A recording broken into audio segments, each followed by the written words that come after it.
Не е тайна, че с годините шутър игрите се усъвършенстват до нива, които преди 15 години не сме предполагали, че е възможно.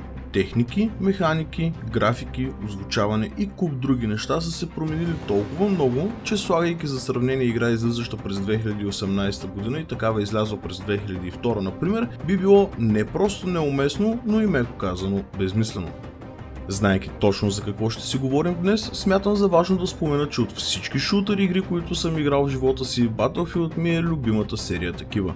Ако не сте се досетили, аз съм вашият любим non-playable character Рошев и гост в днешното ми гейм ревю е Battlefield 5.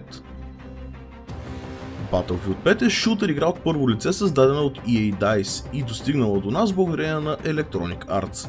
Тя също така е и 16-тото издание на Battlefield игрите и видя бял свят за PC, PlayStation 4 и Xbox One на 20 ноември 2018 година. Играта, промотирана на множество събития, не включва платени DLC-та или микротранзакции, но въпреки всичко има няколко различни версии.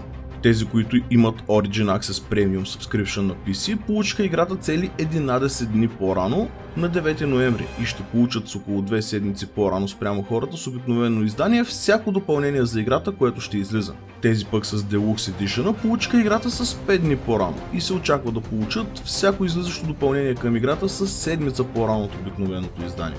С изключение на тези бонуси, всяко бонус съдържание, което е излязло или ще излиза за Battlefield 5, ще бъде напълно безплатно за всеки притежаващ която и да е версия на играта.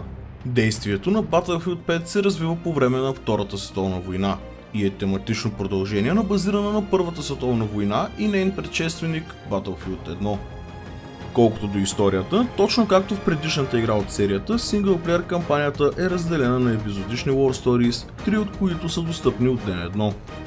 Първата е Northeast, която се случва от гледната точка на бойците от норвежкото съпротивление, взимащи участие в саботирането на германската ядрена програма.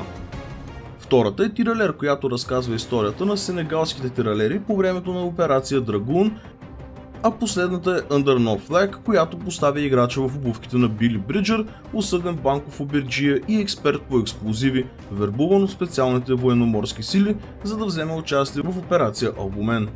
Четвъртата кампания, The Last Tiger, се очаква да види бял свят след няколко месеца. Що се отнася до геймплей, Battlefield 5 се фокусира доста върху отборно базираните опции и механики, недостиг на ресурси и премахването на абстракции от гейм механиката, за да увеличи реализма. Играта разполага с разширен фокус върху персонализирането на героите чрез новата Company система, където играча има възможност да създаде няколко героя с различна козметика и набор на оръжие.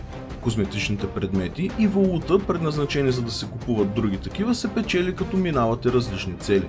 Играта разполага и с няколко нови мултиплеер режима, които включват и непрекъснатият мод от кампанията Tides of War, Firestorm и Grand Operations.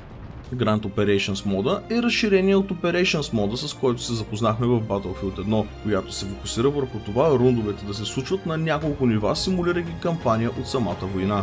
В Grand Operations всеки рунд има специфични цели и спрямо това как се справяте ще рефлектира върху следващото ниво. Игрите имат своята кулминация с така нареченият Final Stand, където играчите използват само основното си оръжие с лимитирани муниции и без право на прераждане. За феновете на кооп режима добрата новина е, че той се завръща с името Combined Arms, където 4 играчи могат да минават мисии заедно и самият мод включва динамични мисии и цели, които пък спомагат за това едни и същи мисии да не могат да се минават по един и същи начин. Играта, като всичко излизащо през 2018 и 2019 година, ще има и Battle Royale мод, който ще носи името Firestorm. Той няма да бъде създаден от EA DICE, а от Criterion Games и ще включва най-голямата карта, създавана за франчайза до момента. Firestorm се очаква през март 2019 година. Преди излизането си, Battlefield 5 отнесе много критики и очакванията за играта бяха доста миксирани, още с излизането на първия трейлър, ядосвайки феновете на серията заради нереалната преценка за историческа точност и включването на женски войници. Въпреки това обаче, след излизането си играта получи основно добри отзиви. И преди да сте ме попитали, разбира се, че ще кажа своят такъв. Преди да започна, ще ви кажа само, че играя Battlefield игрите от далечната 2002 година, когато излезе една от най-добрите Battlefield игри, а именно първата – 1942. По ирония на съдбата, действията на играта също се случваха по време на Втората световна война и бяха имплементирани моменти, които не съм сигурен дали сме виждали до тогава в игра.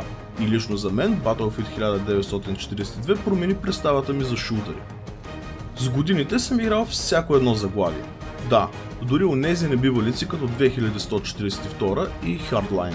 Ако трябва да избера топ 3 най-добри Battlefield игри, то определено бих казал Battlefield 1942, Battlefield Vietnam и Battlefield Bad Company, унази за PlayStation 3. Но на този етап Battlefield 5 влиза силно на четвърто място, веднага след тях. Дали има историческа неточност или не, едва ли са много феновете на играта, които могат да кажат с 100% сигурност какво се е случило в тези години. Лично аз намирам наличието на женски персонажи абсолютно на място, тъй като в действителност по време на двете световни войни жени на фронтовете е имало в почти всяка държава, защото когато се биеш за родината си, полът не е от значение. И макар големият натиск от страна на мъжките войници и армиите и въпреки опитите след войната тези неща да се скрият, EA Games и DICE излизат с игра, която показва действителността. За времето, което прекарах в Battlefield 5, определено мога да кажа, че играта ми харесва при това много. Със сигурност, ако се върна в First Person Shooter средите, това ще е играта, която основно смятам да цъкам. Какво е вашето мнение за Battlefield 5, може да споделите в коментарите под клипа. Искам да благодаря отново на Kinguin за предоставеното копие на играта и да ви подтикна да си я закупите от линка в описанието, а използвате ли промокод Рошев, играта ще ви излезе една идея по-евтина. Аз бях Рошев и ви казвам чао и до следващия път.